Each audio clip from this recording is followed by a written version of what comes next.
All right, so we're here at the ProArt PX13 GoPro edition, the most anticipated device for me personally at CES 2026. ASUS has put the Ryzen AI Max Plus 395 into this device with 128 gigs of RAM. I have been testing this device for the past year from another brand, but I really like what ASUS is doing here, so I've held off reviewing that in hopes that ASUS would launch with an AI Max Plus 395. The chassis is almost the exact same as from a fundamental standpoint. However, there are some design differences, being that it's a GoPro edition. I have the nuances of little design elements on the dial, as well as the blue keyboard backlighting. That is exclusive for the GoPro version of the PX13. You can even see here there's a cool little ProArt logo embedded in the top of the keyboard deck. What's cool about the PX13 GoPro model is all the way down to the rubberized feet, you can see custom differences. You see these speckled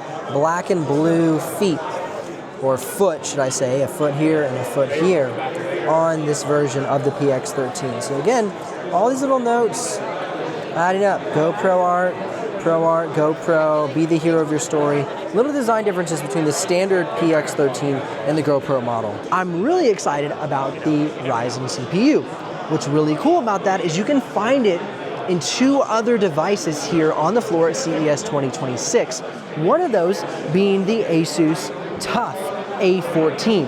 This too has the AI Max Plus 395. Forgive me if I say that incorrectly. It's a weird mouthful. The ROG Flow Z13 with the AI Max Plus 395. So there's three devices from ASUS that now come with that specific CPU. And for me as a creative professional, that has been hands down the best chipset on the go.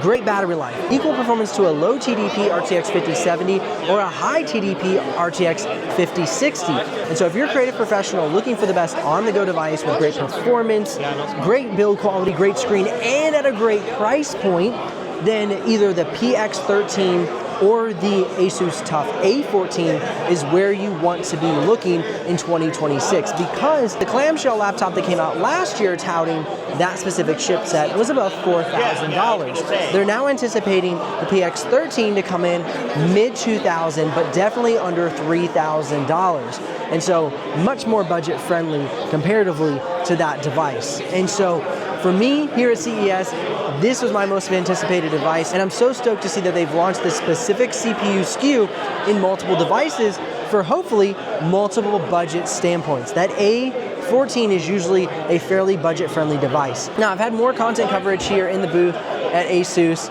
CES 2026. You can learn more using the links in the description below. I'll see y'all in the next video.